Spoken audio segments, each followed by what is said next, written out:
오늘은 여러분들께서 보내주신 고민 사연에 대한 상담을 좀 해드리는 시간을 갖도록 하겠습니다. 이제 이분 같은 경우에는 이제 최근에 금리 인상에 대한 부분들, 그리고 집값 폭락에 대한 부분들, 이런 것들로 인해서 내 집 마련을 하기를 좀 고민을 하시는 것 같고, 또 자금이 많지 않기 때문에, 그리고 평형대를 선택함에 있어서 큰 평형과 작은 평형을 고민을 하고, 자금의 여력도 부족하기 때문에 그러한 부분들을 복합적으로 이제 고민하시는 것 같아요. 그래서 오늘은 이러한 부분들, 전체적인 금리 인상이나 집값 하락에 대한 부분에 대한 제 생각을 공유해 보도록 할 거고, 그리고 자금 여력이 부족하지만 작은 평형을 선택해야 될지, 큰 평형을 선택해서 내 집 마련을 해야 될지에 대한 부분도 말씀드리면서 제가 경험한 실제 경험담도 여러분들한테 말씀드려 보도록 하겠습니다. 임성배 TV 보동과 덴데크 사연을 한번 읽어보도록 하겠습니다. 안녕하세요, 임성배 선생님. 유튜브를 통해서 많은 것을 배우고 있습니다. 이런 도움을 요청하는 것이 맞는 건지 수십 번을 주저하다 조심스레 글을 적어봅니다. 저는 40대 중반으로 월세와 전세를 근근하다가 올해 4인 가족 만점인 69점이 되었습니다. 주택 부금 통장을 가지고 있어 민영 아파트만 청약 신청이 가능한 상태입니다. 이제 이분 같은 경우에는 초등학생과 중학생 자녀를 두었고, 이제 청약 점수가 꽤 됩니다. 69점이 된다고 하시는데, 이 청약 통장 중에 주택 부금 통장을 가지고 있다고 해요. 그래서 잠깐 청약 통장에 대해서 간단히만 여러분들한테 제가 말씀을 드리면, 청약 통장의 종류가 예전에는 나누어져 있었습니다. 그래서 청약 부금이라든가 예금이라든가 저축이라든가 이렇게 세부적으로 나누어져 있었어요. 그래서 각 청약 통장에 따라서 청약을 넣을 수 있는 그런 아파트의 종류가 틀렸습니다. 하지만 이제 2009년 5월 6일에 주택 청약 종합 저축이 신규로 출시가 되면서 이 저축이나 부금이나 예금이나 이 세 개의 통장을 합쳐가지고 모두 만능 통장의 역할을 하는 통장이 출시가 되었어요. 그래서 여러분들께서 청약 통장을 내가 언제 만들었는가의 기준점을 한번 먼저 확인을 해 보시면, 2009년 5월 6일 이후에 만약에 청약 통장을 만들었다, 그러면 여러분들께서는 주택 청약 종합 저축 통장을 가지고 계신 거예요. 그렇기 때문에 모든 청약, 즉 만능 통장을 가지고 있기 때문에 예전과 같이 이렇게 민영이나 공공분양으로 나누어져 있던 것들을 모두 다 청약 신청을 할 수가 있는 겁니다. 하지만 이분 같은 경우에는 오래전에 청약 통장을, 부금 통장을 만들었기 때문에 이제 이분 같은 경우에는 전용 면적 85제곱미터 이하의 민영주택만을 청약 신청할 수가 있어요.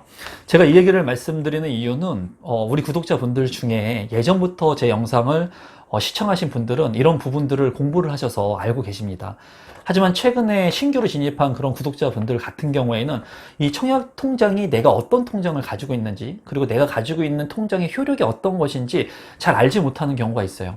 예전에 그냥 청약 통장을 만들어 두었을 뿐이지, 지금 이제 당장 청약 신청을 하고 청약을 활용하려고 하다 보니 내가 가지고 있는 통장이 어떤 아파트를 신청할 수 있는 것인지 모르는 분들도 많다는 거예요. 그래서 2009년 5월 6일 이전에 청약 통장에 신청을 하신 분들은 내가 저축인지 부금인지 예금인지 어떤 통장을 가지고 있는지 확인을 해 보시고, 그 통장들 중에 내가 가지고 있는 통장이 어떤 아파트에 청약 신청을 할 수 있는지 좀 공부를 하시면 좋을 것 같습니다.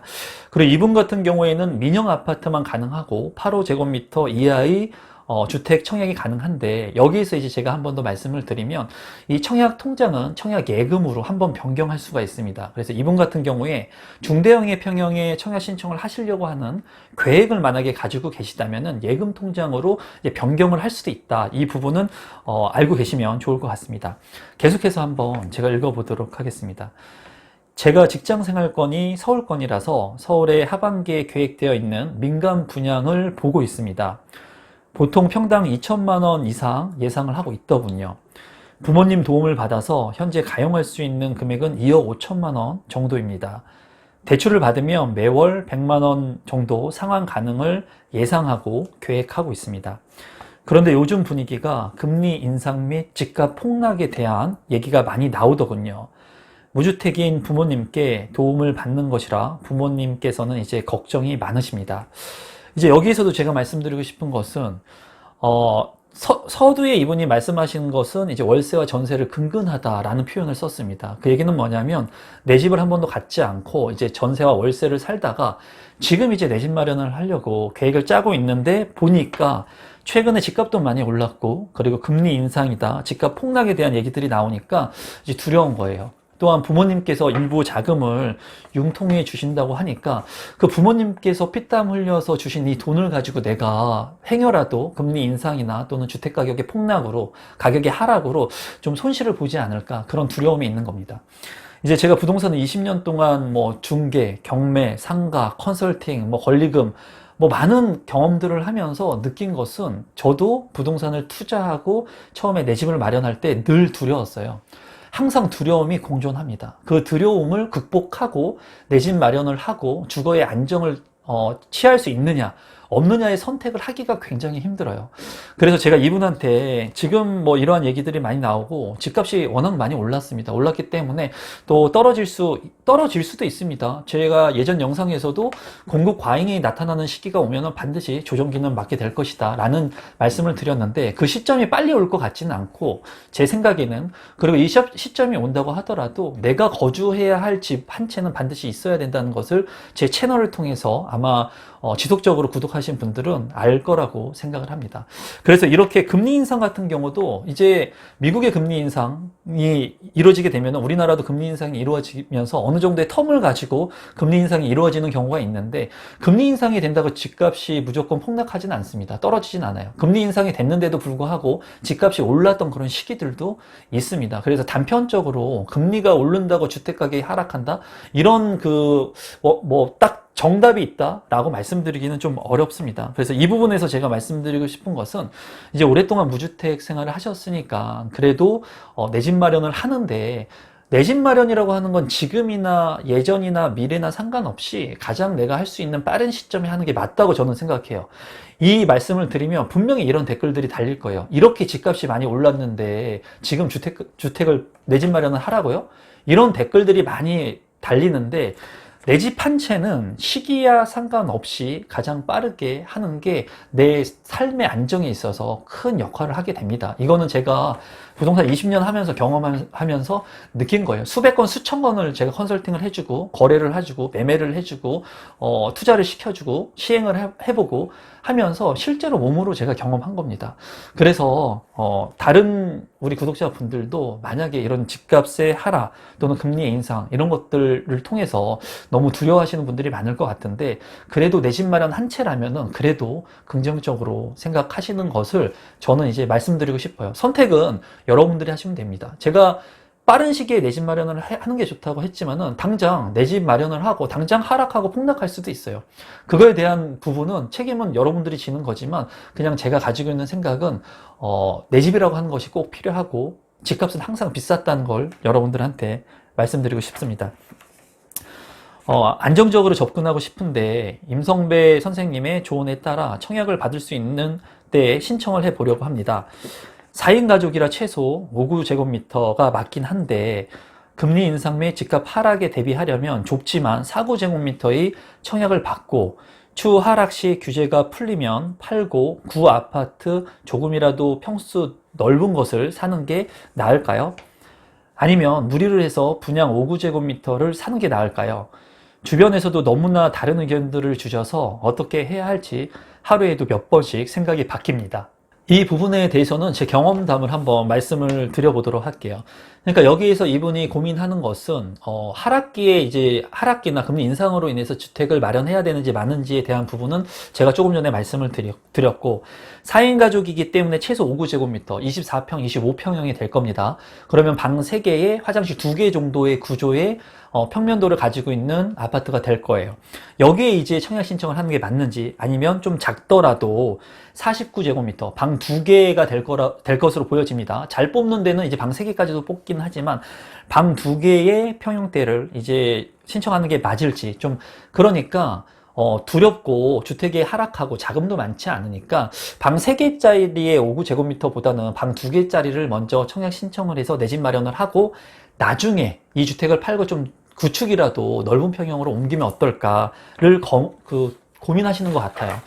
제 실제 경험을 한번 말씀드려 볼게요. 이분한테. 제가 이제 아파트 청약을 통해서 내 집 마련을 할 때, 저는 이제 청약을 통해서 내 집 마련한 사례가 많고, 우리 가족들도 청약을 통해서 내 집 마련을 하고, 지인들도 많이, 청약을 통해서 내 집 마련을 하게끔 도와드렸는데, 제가 이제 청약 신청을 해서 내 집 마련을 했을 때 어떤 고민이 있었냐면은 똑같은 고민이 있었습니다. 그때 당시에, 한 신도시였는데 5구제곱미터, 그러니까 24평형, 그리고 75제곱미터, 30평형, 그리고 84제곱미터, 34평형의 3개의 평형의 아파트가 청약 신청을 받았어요. 그래서 분양을 했는데 제 생각에는 그때 당시에 아이가 한 명 있었고 태아가 한 명 있었습니다. 그래서 당연히 34평의 아파트를 분양 신청하고 싶었어요. 그런데 자금 상황이 그렇게 제가 가용할 수 있는 금액이 많지가 않는 거예요. 그래서 매일 자고 일어나면은 5구제곱미터에 청약 신청을 해야겠다. 그러니까 24평형에 해야겠다. 아니면 또 자고 일어나면은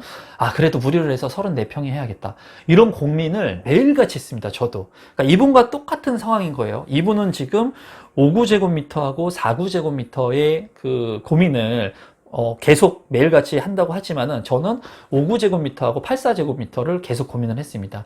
그래서 제가 이제 청약 신청을 할 때 고민을 많이 했는데 이제 5구제곱미터하고 84제곱미터 중에 제가 선택한 것은 5구제곱미터를 선택을 했습니다. 24평형을 선택을 했어요.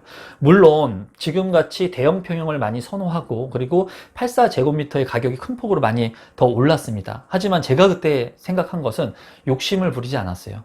제가 할 수 있는 감내되는 선에서 선택을 했던 겁니다. 그래서 지금도 저는 그거에 대한 후회는 없어요. 앞으로의 투자에서도 제가 이런 선택을 할 때, 결정을 했을 때 내가 너무나 과도하게 무리해가지고 만약에 투자를 하게 된다면 그거는 내가 감내하지 못할 리스크가 돼서 부메랑이 돼서 돌아올 수가 있다는 겁니다. 최근에도 제 주변들의 지인분들 그리고 투자자들 그런 분들을 보면은 어떤 사례들이 있냐면 핵심적인 서울의 입지에 건물을 가지고 있어요. 건물을 가지고 있는데 불구하고 그 건물이 늘 잘 될지 알았겠죠. 그런데 이제 바이러스 사태가 생기고 나니까 거기에 임차인들이 빠져나간다는 겁니다. 빠져나가면 뭐를 줘야 되죠? 임차 보증금을 돌려줘야 돼요. 서울의 한복판에 있는 핵심 지역에 이제 아주 위치가 좋진 않지만 그래도 월세를 통해서 수천만 원의 월세를 받았던 분들이 이제는 그분들이 나가게 되니까는 대출을 받아가지고 보증금을 돌려줘요. 그리고 그 건물은 공실로 남겨져 있어요. 그러니까 지속해서 이 월세도 들어오지 않고 그리고 그 이자를 계속 발생하는 현상이 이루어지면서 건물은 가지고 있는데 돈이 안 들어오는 그런 분들이 많이 있다는 거예요. 지금 현상에서는. 이분들은 무리를 해가지고 내가 상가 월세를 통해 가지고 대출금의 리스크를 이겨낼 수 있을 거라고 생각했을 겁니다. 하지만은 실제로 바이러스 사태가 이루어지면서 이런 예상하지 못한 리스크를 그대로 접하게 되시는 분들이 제 주변에 있다는 거예요. 그걸 눈으로 지금도 보고 있습니다. 물론 극단적인 사례일 수는 있지만은 내가 감내할 수 있는 부분에 내 집 마련 투자를 하는 게 맞다고 생각을 해요. 그래서 저 같은 경우에는 84제곱미터를 포기하고 5구제곱미터를 선택을 했었던 사례가 있습니다. 그래서 저 같으면은 이분한테 그래서 제가 5구와 4구 중에 4구를 선택하라고 말씀드리는 거 아닙니다. 일단은 제 경험을 통해서 말씀드리고 싶은 것은 무리한 리스크를 감내하면서 84나 이렇게 높은 평형대로 가는 것은 올바르지 않다. 그래서 저 같은 경우에는 방 3개의 작은 평형의 타입을 선택을 했다라는 것을 말씀드리고 싶고, 첫 번째는 이분 같은 경우에는 상황이 좀 틀릴 수 있어요. 모든 상황에 케이스 바이 케이스는 틀려지는 겁니다. 사람에 따라서, 그리고 자금에 따라서, 그리고 지역에 따라서. 그래서 이분 같은 경우에는 제가 가지고 있는 생각을 그대로 전달시켜 드리고 싶진 않아요. 그 이유는 뭐냐면은 이미 4구제곱미터라고 하면 너무나 작습니다. 방이 만약에 2개라면. 그래서 최소한 이분의 가족 구성원이 4명이라고 했을 때는 5구제곱미터 정도의 실생활을 하기 위해서는 평형대가 맞다고 보여져요. 내가 조금 무리를 해서라도 저는 84까지 가진 않았습니다. 무리를 해서. 왜냐면 5구제곱미터에 방 3개면 그래도 충분했다고 생각을 해요. 근데 여기 같은 경우에 방 2개가 충분할 수도 있습니다. 4구제곱미터가. 하지만은 제 생각에는 4인 구성이고, 그리고 초등생과 중학생 자녀가 있고, 그리고 청약 가점이 69점이라면 제가 봤을 때 서울의 핵심적인 권역에 69점으로 당첨되기는 쉽지 않을 수도 있습니다. 그렇게 된다면 사고 평형, 사고 타입을 노려서 청약 당첨 확률을 높일 수 있는 그런 전략을 선택하는 게 맞지만은, 만약에 5구제곱미터를 넣어서도 당첨될 수 있는 그런 지리적인 입지의 아파트 분양 물량이라면 제가 봤을 때 가용할 수 있는 금액이 뭐 평당 2천만 원, 아주 높지 않는 그런 아파트를 지금 보고 있거든요. 정확한 그 아파트의 위치를 저한테 말씀드렸지만은 제가 이 부분은 영상을 통해서 여러분들한테 공유하진 않았습니다. 그런데 아주 비싼 강남권에 있는 평당 뭐 5천만 원이 넘는 그런 아파트가 아니라 평당 2천만 원이 넘는 그런 서울 지역의 일부에 있는 아파트이기 때문에 제가 봤을 때는 5구 타입의 청약을 해도 괜찮을 것으로 보여져요. 제가 봤을 때. 그리고 저라면은 제가 선택을 하게 된다면 69점의 가점으로 5구 타입에 당첨될 수 있다면은 제가 그래도 조금 무리를 해서 감내할 수 있는 선이라면 5구 타입을 청약을 신청할 것 같습니다. 이 얘기는 극단적으로 만약에 제가 하나를 선택한다면 4구와 5구 중에 5구 타입을 선택하는 게 맞고, 만약에 이분께서 자금 계획을 세웠을 때 5구 타입을 선택하는 것이 정말로 큰 리스크다, 너무나 큰 위험 부담이 있다, 내가 감내하지 못할 정도의 가격 차이가 크다라고 생각하시면 4구 타입을 선택해야 되겠죠. 근데 5구 타입과 4구 타입의 그런 분양 가격이 아주 큰 차이가 나진 않을 것으로 보여집니다. 제가 봤을 때, 개인적으로 봤을 때.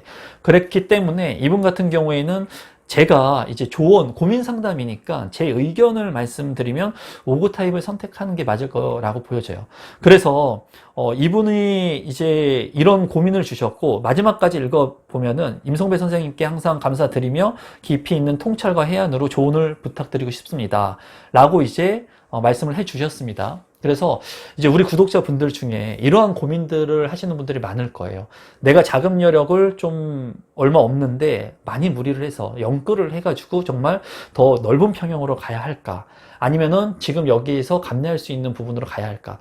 이거에 대해서 말씀을 드린다면은 너무 리스크가 크고, 그리고 너무나 많은 자금을 투입해가지고 너무나 대출을 많이 활용해서 연끌까지 해가지고 그런 리스크 부담이 큰 대형 평형으로 가는 것은 옳지 않다는 거예요, 제 생각은. 하지만은 너무나 이렇게 극소수의 가족 구성원과 맞지 않는 주택이라면 한번 생각을 해봐서 조금 무리를 하더라도 적정 평형을 가는 게 맞다고 생각하고, 69점의 가점을 49제곱미터에 쓰기라는 좀 아깝다는 생각이 들기도 합니다, 제 생각에는. 그래서 이분 같은 경우에는 이제 40대 중반이라고 말씀을 하셨으니까 저랑 연배가 비슷하실 것 같아요. 저보다 이제 조금 위일 것 같습니다. 제가 43살이니까. 그러면 이분 뭐 저보다는 형님이신 것 같은데, 이제 제가 이제 말씀드리고 싶은 것은 그래도 5구 타입으로 포커스를 맞춰가지고 한번 청약 신청하는데 생각을 한번 해보시면 될 것 같고, 정 부담이 된다면 4구 타입이라도 하루가 빨리 내 집 마련을 하는데 집중하시는 게 좋을 것 같습니다. 그리고 오랫동안 월세와 전세를 전전긍긍했다는 표현을 하셨는데, 그렇기 때문에 69점이라고 하는 높은 가점을 이제 만들어내신 거거든요. 이 가점을 잘 활용하셔가지고 이제 초등학생하고 중학생 자녀한테 정말 좋은 집, 그리고 각자가 정말 자기 방을 가질 수 있는 그런 좋은 미래를 꿈꿀 수 있는 그런 방을 선사해 주시면 좋을 것 같습니다. 그리고 마지막에 이렇게 쓰셨어요. 40대 중반의 못난 가장이 드립니다. 절대로 못나지 않았습니다.